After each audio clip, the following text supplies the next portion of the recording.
Assalamualaikum warahmatullahi wabarakatuh. Hamdan syukrillah, salatan wa salaman ala rasulillah wa ala alihi wa sahbihi wa mawalah. Syukur alhamdulillah pendengar sekalian. Dalam video singkat ini saya ingin berbagi cerita tentang sebuah kisah yang tersebutkan di dalam kitab Fathul Bari bi Syarhil Bukhari, yaitu juz 6 halaman 604. Menceritakan bagaimana sebuah keluarga yang ideal dalam mengelola konflik keluarga. Kisah ini menceritakan tentang bagaimana keluarga Nabiullah Ismail bin Ibrahim alaihissalam. Disebutkan cerita bahwa setelah ibunda dari Nabiullah Ismail alaihissalam wafat, yaitu Siti Hajar, kemudian Nabi Ismail beranjak dewasa, kemudian beliau menikah dengan seorang wanita dan beliau tinggal di Mekah, juga berdekatan dengan sumur Zamzam. Di kemudian hari, Nabi Ismail sebagai orang tuanya, Nabi Ismail datang berkunjung ke tempat kediamannya Nabi Ismail. Tentunya kedatangan seorang ayah, orang tua ke tempat anaknya walaupun sudah berkeluarga adalah lebih kurang untuk mengetahui bagaimana keadaan kehidupan rumah tangga Nabi Ismail alaihissalam. Di saat Nabi Ibrahim sampai, di antara komunikasi yang terjadi antara Nabi Ibrahim dengan keluarganya Nabi Ismail, kebetulan di saat tersebut Nabi Ismail tidak berada di tempat, tetapi Nabi Ismail dalam kondisi sedang mencari nafkah, yaitu berburu. Maka Nabi Ibrahim menanyakan Nabi Ismail kepada istrinya yang memang tinggal di rumah. Lalu istrinya menjawab, "Nahnu bisyarrin, nahnu fi dhaiq wa syiddah." Kami mengalami banyak keburukan. Hidup kami sangat sempit, penuh penderitaan yang berat. Itulah jawaban keluh kesah yang disampaikan oleh istri Nabi Ismail kepada lelaki tua, yaitu Nabi Ibrahim alaihissalam. Kemudian Nabi Ibrahim pun memberikan wasiat, menitipkan salam kepada Nabiullah Ismail alaihissalam. Nabi Ibrahim mengatakan, "Fa idza jaa zawjuka faqra'i alaihissalam wa quli lahu yughayyir atabata babihi." Nanti, hai perempuan, jika suamimu pulang, sampaikan salam dariku kepadanya dan sampaikan kepadanya, hendaklah kamu mengubah palang pintu rumahnya. Berselang waktu, Nabi Ismail pun pulang dan Nabi Ibrahim sudah duluan pulang. Maka Nabi Ismail menanyakan pada istrinya, "Wahai istriku, adakah orang yang datang ke rumah saat saya berburu, dan adakah salam yang ingin disampaikan kepadaku?" Maka istrinya menjawab, "Na'am, ja'ana syekhun kata wa kata, fasa'alana anka fa'akhbartuhu, wa sa'alani kaifa 'aishuna, fa'akhbartuhu ana fi jahdi wa syiddah." Istrinya menjawab, "Ada seorang laki tua datang ke rumah menanyakan tentang kabarmu, maka saya sampaikan kamu sedang berburu, dan menanyakan bagaimana kehidupan kita. Maka aku sampaikan, kita sedang susah payah dan kita dalam penderitaan." Kemudian Nabi Ismail menanyakan kembali, "Adakah wasiat yang ingin disampaikan?" Istrinya menjawab, "Iya suamiku, laki tua tersebut menyampaikan salam kepadamu dan menyampaikan amanah, ghayyir atabata babik, ubahlah palang pintu rumahmu." Setelah hal itu disampaikan, maka Ibrahim menyampaikan pada istrinya, "Wahai istriku, yang datang tadi itu adalah ayahandaku. Dia memerintahkan kepadaku untuk menceraikanmu." Kemudian selang beberapa waktu, Nabi Ismail pun menikah lagi dengan wanita lain yang juga tinggal di Mekah tersebut. Kemudian di lain kesempatan, Nabi Ismail juga keluar rumah untuk berburu mencari nafkah, sedangkan istrinya tetap di rumah.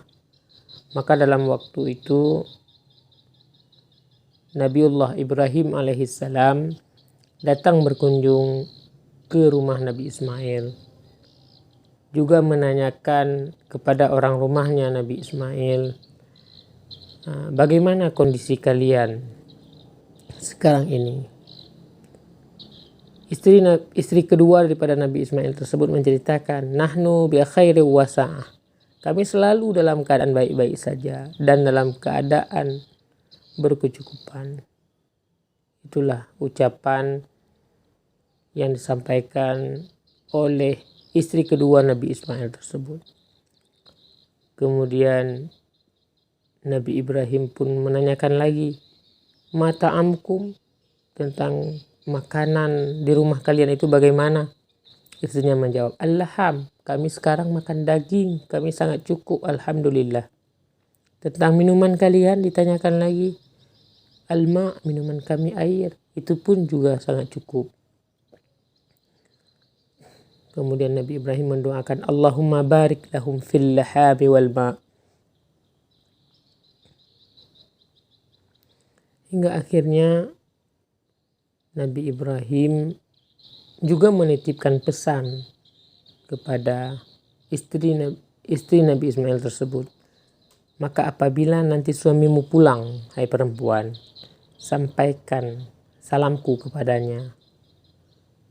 Dan sampaikan pesan, kokohkanlah palang pintu rumahnya." Setelah itu Nabiullah Ibrahim berpamit izin untuk pulang. Hal cerita yang sama juga terjadi di saat Nabiullah Ismail pulang dari berburu. Nabiullah Ismail menanyakan, "Adakah yang datang ke rumah, wahai istriku? Adakah pesan yang disampaikan kepadaku?" Maka istrinya tersebut menceritakan, ada seorang laki tua yang datang ke rumah ini. Dia menanyakan tentang kehidupan rumah tangga kita. Nabi Ismail mengatakan, "Bagaimana kau ceritakan?" "Saya ceritakan bahwa kita dalam kecukupan, kita dalam kondisi senang, semua makanan tercukupi, air pun tercukupi, bahkan kita makan daging." "Oh begitu." Kemudian, adakah pesan yang disampaikan kepadaku?" "Lelaki tua tadi menitipkan salam kepadamu, wahai suamiku. Dan si lelaki tua tersebut menitipkan wasiat, tetapkanlah palang pintumu." Kemudian Nabi Ismail menceritakan, "Wahai istriku, yang datang itu adalah lelaki tua itu adalah beliau ayahandaku. Dan pesan yang ingin disampaikan oleh ayahandaku adalah, maksud daripada mengokohkan palang pintu itu adalah bagaimana aku menjagamu, bagaimana aku merawat pernikahan ini." Nah, pendengar sekalian, dari dua kisah yang kami ceritakan itu dapat kita simpulkan yang bahwa bagaimana mengelola konflik keluarga dan bagaimana menyampaikan hal yang terjadi dalam rumah tangga kepada orang lain jika ada yang menanyakan tentang kondisi rumah tangga kita. Di mana dalam kisah yang pertama, istri daripada Nabiullah Ismail menceritakan kesusahan, menceritakan hal-hal yang tidak patut diceritakan tentang apa yang terjadi dalam rumah tangga kepada orang lain. Hingga akhirnya Nabiullah Ibrahim berpesan untuk diceraikan istri tersebut.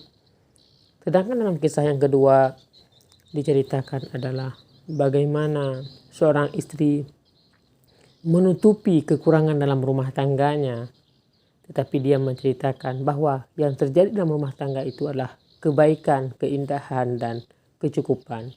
Walaupun mungkin nyatanya hal itu tidak ada, walaupun nyatanya adalah sebalik daripada apa yang diceritakan. Tentunya ini menjadi sebuah ibrah bagaimana dalam mengelola rumah tangga, bahwa tidak semua yang kita hadapi dalam rumah tangga itu harus kita ceritakan kepada orang lain. Apalagi fenomena sekarang, yaitu fenomena dunia maya, fenomena Facebook, Instagram, Twitter, bahkan TikTok. Berapa banyak hal-hal rumah tangga yang sifatnya privasi itu sudah diumbar, itu sudah dibuka privasinya, itu sudah menjadi tontonan umum.